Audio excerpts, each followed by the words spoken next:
Hello everyone, welcome. আশা করি তোমরা সবাই খুব ভালো আছো, আমিও খুব ভালো আছি।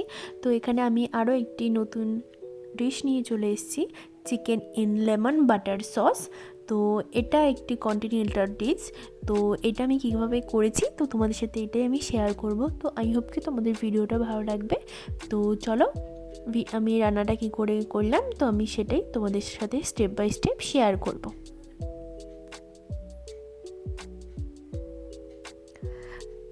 তো এখানে আমি ফার্স্টেই নিয়ে নিয়েছি চিকেন। তো তোমরা এটা বোনলেস চিকেনও নিতে পারো, উইথ বোনও নিতে পারো। দেন এখানে বেশি একটু বড় বড় টুকরো করার কোনো দরকার নেই, ছোট টুকরো করা চিকেনই এখানে নিয়েছি। দেন আবার এখানে দিয়ে দিলাম পরিমাণ মতো লবণ আর 1 চামচ গোলমরিচের গুঁড়ো। দেন দিলাম আদার গুঁড়ো, তোমরা যাদের আদার পেস্টও এখানে ইউজ করতে পারো 1 টেবিল চামচ। আর দিলাম রসুন বাটা 1 টেবিল চামচ। দেন এখানে আমি দিলাম ভিনিগার 1 টেবিল চামচের একটু কম। তোমরা এখানে ভিনিগারের বদলে তোমরা এখানে পাতিলেবুর রসও ইউজ করতে পারো। তারপর সব কিছু একসাথে ভালোভাবে মিক্স করে এখানে আমি 30 মিনিটের জন্য ঢাকা দিয়ে রেখে দিয়েছিলাম। তো 30 মিনিট হয়ে যাওয়ার পর এবার আমি ময়দাটাকে ভালো করে কোট করে নেব, যাতে সব চিকেনে ময়দাটা ভালো করে লেগে যায়।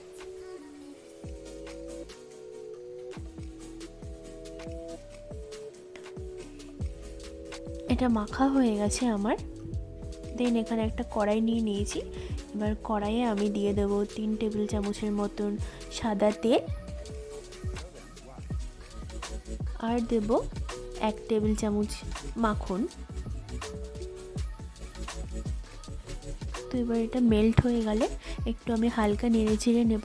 দেন দিয়ে দেব আমি এক এক করে চিকেনগুলো আমি দিয়ে দেব। আর চিকেনগুলো আমি এখানে হাই ফ্লেমেই ভাজবো।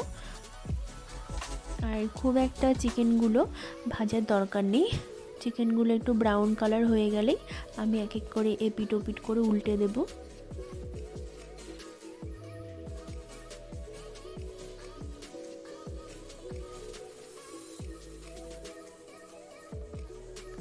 তো দেখতেই পাচ্ছ চিকেনগুলোকে খুব ভালো করে এপিট ওপিট করে ভেজে নিয়েছি।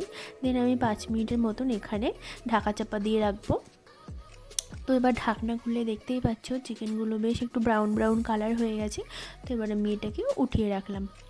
দেন একই তেলে এখানে আমি দিয়ে দেব পরিমাণ মতন চপ করা পেঁয়াজের কুচি।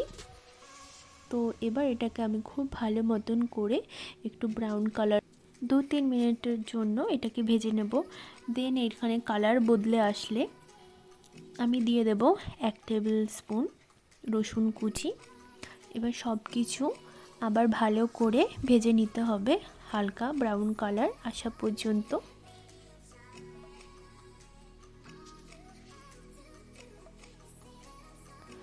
তো এখানে আমার পেঁয়াজ আর রসুনটা ভালো মতন করে ভাজা হয়ে গেছে। দেন এবার এটাকে আমি একটা বাটিতে উঠিয়ে রাখলাম। এবার কড়াইয়ে দিয়ে দিচ্ছি 2 টেবিল চামচ লেবুর রস আর 2 টেবিল চামচ জল একসাথে মিশিয়ে রেখেছিলাম, তো সেটাই আমি দিয়ে দিচ্ছি।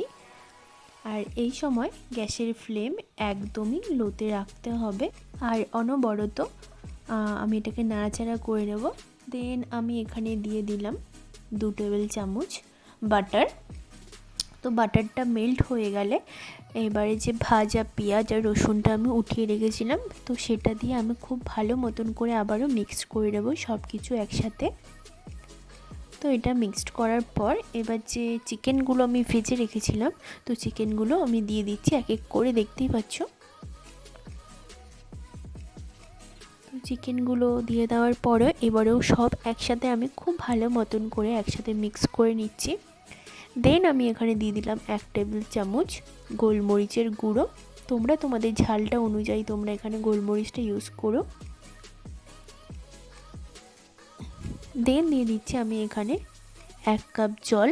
এখানে আমি নর্মাল জলই ইউজ করেছি, কোনো গরম জল ইউজ করিনি।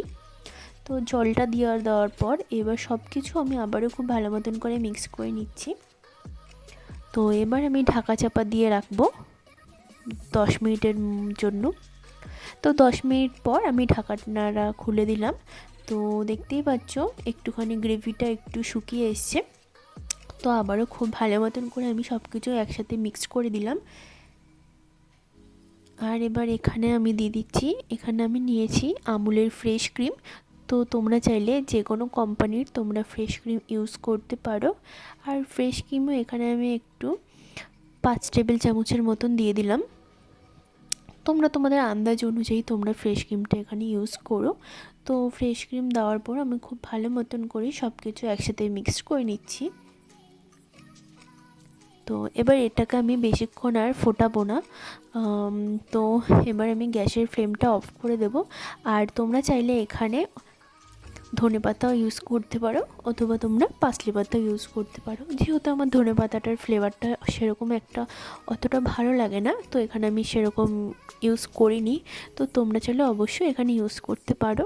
আর আমি যেহেতু লবণ ইউজ করিনি, তো আমি এখানে একদম লাস্টে আমি একটু অল্প করে লবণ দিয়ে দিলাম স্বাদ অনুযায়ী। তো লবণটা দিয়ে আমি খুব ভালো মতন করে আবারও সব কিছু একসাথে মিক্স করে নিচ্ছি। তো দেখতেই পাচ্ছ রেসিপিটা আমার ডান। তো আই হোপ কি তোমাদের রেসিপিটা ভালো লেগেছে।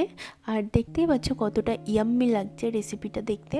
আর তোমরা এটা বাটার নান বা যে কোনো নান বা পরোটার সাথে তোমরা এটা সার্ভ করতে পারো, অথবা তোমরা এটা রাইসের সাথেও বা পোলাওয়ের সাথেও তোমরা এটা সার্ভ করতে পারো।